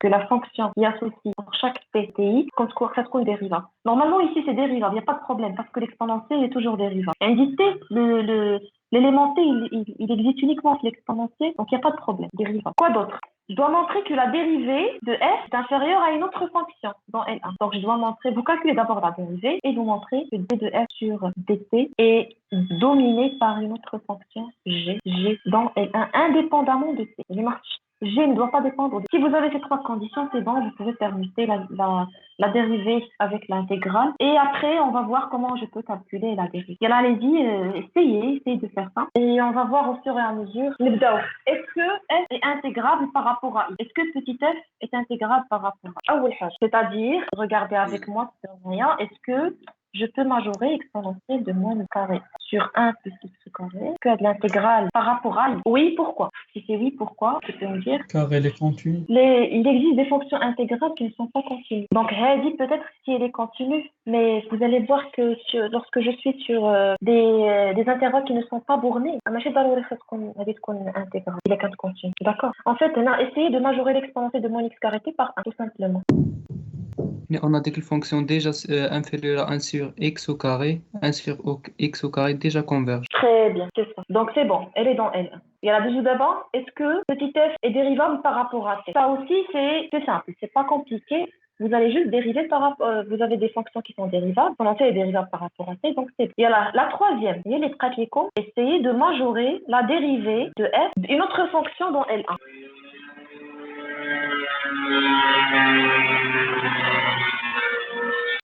Donc ici, vous allez voir que si pour la d de f sur dt, c'est-à-dire pour la troisième, je vais essayer de l'expliquer ici. Alors, qu'est-ce que j'ai? d de f sur dt déjà, vous l'avez calculé. Normalement, ça va vous donner ça. Madame, parce que c'est majoré par 1. Oui, elle est majorée de 1, mais malheureusement, 1 n'appartient pas à L1. Par x carré. X carré, est-ce que ça appartient à L1? Vous devez vérifier, est-ce que ça appartient à chaque fois? Vous voulez à l'intégrale. Pour les gens qui m'ont dit 1 oui, elle est majorée par 1, mais l'intégrale de 1, 0 plus l'infini, c'est plus l'infini. Donc, vous ne pouvez pas dire, en général, lorsque l'intervalle est non borné, les constantes ne sont pas intégrables. Donc, vous ne devez pas majorer par une constante. Donc, madame, tu peux majorer l'exponentielle, dire moins ax au carré. Voilà, bravo. Et là, on va l'expliquer. Déjà, c'est quoi la dérivée? Je pense que c'est moins x carré, exponentielle, exponentielle de moins x carré t. Voilà. Et je mets la valeur absolue. Il y a la valeur absolue. Dit qu'il y a carrément, je peux enlever le moins. Donc, tout est positif. Maintenant, j'ai envie, ça je sais pas. Je sais pas si elle est intégrable. Donc, je vais essayer de faire des modifications. Si je majore exponentielle de moins x carré t par 1, c'est possible, je peux le majorer. Donc, je peux dire que ça, c'est inférieur à x carré. Mais est-ce que l'intégrale de ça est converge? La réponse est non. D'accord? Donc, ça marche. Ça marchera pas si vous majorez l'exponentielle de moins x carré par 1. Très bien. Donc, maintenant, qu'est-ce que je vais faire?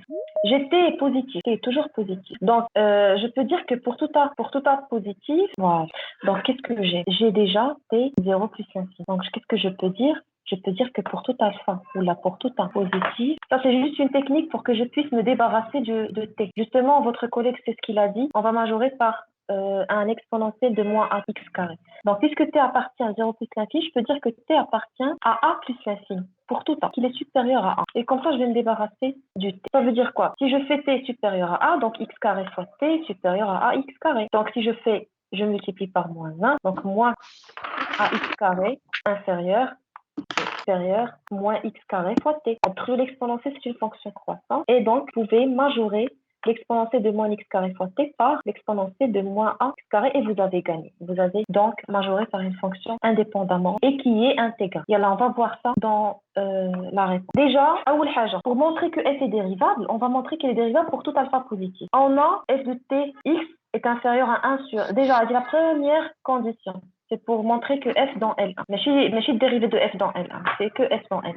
On a dit que la norme, ou plutôt la valeur absolue de f est inférieure à 1 sur 1 plus x carré, qui est intégrable. Vous pouvez la comparer avec l'arc tangente ou là l'intégrale de Riemann direct. En fait, 1 sur 1 plus x carré, c'est exactement la primitive de l'arc tangente. Ou l'arc tangente en 0 plus l'infini, c'est fission. Donc ça, c'est la première condition. Deuxième condition, f petit f est dérivable et la dérivée existe. Vous l'avez déjà fait. Vous avez juste dérivé votre fonction par rapport à t.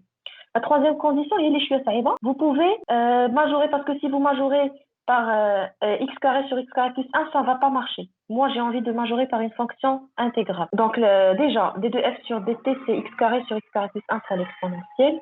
Et c'est là où on va commencer à majorer. Je sais que exponentielle de moins x carré t, c'est inférieur à l'exponentielle de moins x carré fois alpha, parce que t est supérieur à alpha. كنديرو كنضربو في x carré وكنديرو les signes moins, كنعاودو نخرجو l'exponentielle. وهذه, en fait, c'est une intégrale spéciale, c'est l'intégrale de Gauss. Vous l'avez fait, c'est une intégrale de Gauss qui est intégrable et qui vaut 1 sur 2 racine de pi sur alpha. Et donc, j'ai gagné, j'ai pu majorer ma fonction par une fonction intégrable. Et donc, je peux calculer la dérivée. La dérivée, c'est l'intégrale de la dérivée, c'est la dérivée de l'intégrale. Et ça me donne ça. C'est ça là. Ça marche. Donc, c'était un exemple assez compliqué parce que il est c'est une intégrale qui est convergente. C'est pas évident de prendre une autre fonction. Vous l'avez vu parce que il y a إما كنماجوري x carré sur x carré plus 1, إما كنماجوري وكتبقى عندي t. Et moi, j'ai pas envie que t reste. Vous allez voir dans la série que je vais vous donner, il y a des exemples plus simples. Donc, voilà, c'est la première série de ce chapitre. Vous allez voir que vous allez tomber sur des exemples beaucoup plus simples ici. Alors, la série, c'est un mélange d'exercices. L'exercice 1, c'est la convergence monotone. Vous allez appliquer ce que vous avez vu, la convergence monotone. Pour l'exercice 2, vous allez appliquer la convergence dominée. Vu que ces suites, ils ne sont pas forcément croissantes, parce qu'on a vu que pour la convergence monotone, rationnelle la croissance par rapport à n, et rationnelle la positivité de la fonction. Et puis, vous pouvez faire également, l'exercice 3, vous le sautez, parce qu'on n'a pas fait encore les instants. Vous faites l'exercice 4, la notion de dérivation sous signe intégral. Après, Inch'Allah, la semaine prochaine, on va voir le reste de la série. Alors aujourd'hui, on va essayer de faire l'exercice 1 et 2, et la semaine prochaine, on va faire le reste. Je vais vous envoyer le cours et la série. Alors, je l'envoie généralier. Alors, regardez là, je vous ai envoyé le TD numéro 1. Essayez de le télécharger et faites l'exercice 1. On va commencer par l'exercice 1, la convergence monotone, celui-là. On va faire ça. C'est assez simple, vous allez voir. Votre suite de fonctions, c'est 1 sur 1 plus t à la puissance n. On va essayer de calculer la limite de l'intégrale de fn de t dt. Donc, on a les conditions qu'on doit vérifier. Il faut que, pour appliquer le théorème de convergence monotone, il faudra que fn soit positif, total, que n croissant par rapport à n. Donc, fn plus 1 doit être supérieur. Alors, si vous avez ça, vous pouvez permuter la limite avec l'intégral. Est-ce que c'est clair? Oui ou non? Oui, madame. D'accord, Oui, yallah, madame. je vous laisse faire ça. Donc déjà, la positivité, la daïna, c'est une suite positive parce que t, il est dans 0,1. 1 sur 1 plus t à la puissance n, c'est positif. Positivité, il n'y a pas de problème. Maintenant, vérifiez juste est-ce qu'elle est croissante. Oui, c'est correct. Elle est croissante. Elle est positive, oui, elle est positive. C'est bon. Tu peux invertir la limite avec l'intégrale. Tu as eu combien? T est compris entre 0 et 1. Donc pour t fixé, ça dit c'est une suite géométrique. Donc ça tend vers 0. Donc normalement, ça devrait être 1. Alors, c'est quoi la limite de 1 sur 1 plus t à la puissance n? C'est 1. C'est 1. C'est 1 parce que tu as la puissance C'est 1. n, D'accord, c'est pas c'est envers 0. 0. c'est ça. Oui, alors justement, c'est une suite géométrique. Alors, donc, ça devrait être 1. Donc, la mesure, c'est 1 moins 0, c'est 1. D'accord, juste là? Oui, c'est bon. Amine, oui. Alors, tu as fait le calcul. Alors, x, il est comment? X supérieur à 1. Relative x. X est compris entre moins 1 et 1. Donc, x est inférieur à 1. Alors, 1 moins x, c'est le négatif. X supérieur à 1. Moins x supérieur à 1. Positif, oui, c'est positif. Oui, c'est positif, c'est correct. Donc, voilà. C'est assez simple de voir que c'est une suite monotone. Et donc, théorème de convergence monotone. Mais qui ne sont pas forcément positifs et qui ne sont pas forcément monotones. Il y a le tangente ici dans l'exercice 2. Tangente à la puissance. Vous allez voir que ici, je ne peux pas appliquer. Vous voyez que la tangente elle est positive pour les x. La tangente elle est comme la tangente c'est moins pi sur 2 et c'est une fonction qui est périodique. En fait, si vous considérez juste la fonction tangente, la restriction sur l'intervalle 0 sur 4, quelque chose, ça va être positif en tout cas. Mais vous allez voir qu'il n'est pas croissant. Vous pouvez le voir, vous pouvez même la dessiner sur des logiciels de dessin. T1, T2, tangente au carré, tangente à l'action 3, vous allez voir qu'elle est plutôt décroissante, mais chic croissante. Dans ce cas-là, je ne peux pas appliquer le théorème de convergence monotone. Je dois donc appliquer le théorème de convergence dominée. Ça marche. Là, on va corriger d'abord l'exercice 1. Je vous laisse faire l'exercice 2. Alors, l'exercice 1. En fait, vous pouvez voir que la suite de fonctions 1 sur 1 plus t à la puissance n, vous pouvez dire que puisque t est compris entre 0 et 1, t à la puissance n plus 1 est inférieur à t à la puissance. Oui. D'abord, si on a une fonction, Oui. si on a une suite de fonctions f de n plus, si on a une suite de fonctions f de n plus 1 décroissante, ما نقدروش مثلا نرجعوها moins f ونétudioها على أساس أنها croissante. Parce que le théorème de convergence monotone, il est fait pour les fonctions croissantes. D'accord. mais que vous trouviez une un autre théorème pour les fonctions décroissantes. Donc, on peut le prouver. Mais en tout cas, le monotone, il faut qu'elle soit... J'ai compris votre logique et je pense que un théorème, que si elle est décroissante avec une autre condition, je pense que on donne terminer la limite avec l'intégrale. Pour le moment, c'est lorsqu'elle est croissante. En tout cas, de même temps, si tu n'as pas la croissance, c'est automatiquement dominé. Essaye juste de montrer qu'elle est dominée, là, c'est simple. Tu vas juste essayer de montrer qu'elle est convergente, la limite de Fn et l'admet limite, essayer de majorer ta fonction Fn sur G dans L. Et comme ça, tu peux permuter la limite avec l'intégrale. Alors, Tn plus 1 inférieur à Tn, Tn plus 1 inférieur à Tn plus 1, vous allez inverser et vous allez obtenir que votre fonction est... Ensuite, la limite de t à la puissance n, c'est 0, car pour t fixé, c'est une suite géométrique de raison entre 0 et 1, donc ça tend vers 0. Et donc, la limite de 1 sur 1 plus t à la puissance n, c'est 1. Voilà, les deux conditions sont vérifiées. Donc, je peux appliquer le théorème de convergence automatique intégrale avec la tangente à la puissance. Alors, je rappelle donc la tangente à la convergence dominée, je rappelle juste le résultat. Le résultat, il faut que limite de tangente à la puissance n, et l'admet une limite finie lorsque n tend vers plus l'infini. À votre avis, ça tend vers quoi tangente à la puissance? Je vais t à la puissance n, tout à l'heure. Zéro. C'est entre 0 et 1 la tangente, on est bien d'accord. Donc la limite, c'est quoi? Zéro. Pardon? 0, c'est 0. Donc, est-ce que tout le monde a compris pourquoi c'est 0? Et x a pris 0 et pi sur 4, la tangente est croissante, donc tangente de pi sur 4 c'est 1, tangente de x va être compris entre 0 et 1. Non, il faut montrer que tangente à la puissance n inférieure à quelque chose qui est dans L1. Vous devez majorer, bien sûr en valeur absolue. C'est 1, très très bien. Alors 1, on va vérifier maintenant, est-ce que 1, l'intégrale d'L1, est-ce que l'intégrale de 1 est finie? Que ma fonction g c'est 1, mais je dois vérifier que est-ce que g appartient à L1 de 0 pi, L1 de 0 pi, donc 0 pi sur 4. Tout à l'heure, vous vous rappelez cette dérivation quand vous avez majoré par 1, puisque l'intervalle n'était pas borné, j'ai pas pu dire que j'ai trouvé un majorant. La fonction g n'était pas une fonction intégrale. Mais en général, les constantes, si vous les prenez dans des intervalles fermés, l'intégrale de toute constante sur un intervalle borné, toujours fine. Mais les constantes sur des intervalles qui ne sont pas bornés, faites attention, ils ne sont pas fines. Donc là, c'est l'intégrale de 1 dx, donc 4. Donc vous pouvez permuter limite avec l'intégrale. Il y a la dernière, b, la dernière. Vous avez 1 sur la fonction, la suite de fonctions, c'est 1 sur x à la puissance n plus l'exponentielle. Ça tend vers quoi? Là, il faut faire attention. X à la puissance n. Il faut distinguer les cas, en fait. Excusez-moi, je ramène juste un verre d'eau. Excusez-moi. Alors, on était sur la deuxième, d. Alors, ma suite de fonctions, c'est quoi? Ma suite de fonctions, c'est 1 sur x à la puissance n plus exponentielle. C'est quoi la limite? La limite, c'est pas évident de dire la limite parce que x, je ne le connais pas. X, il varie. Mais je dois impérativement distinguer les cas. Si x est compris entre 0 et 1, ça va être la limite, c'est 1 sur l'exponentielle. Si x est supérieur à 1, eh bien, ça va être 0. La limite, c'est 0. Ça marche. La limite, vous la connaissez. Maintenant, vous devez majorer votre suite dans L1.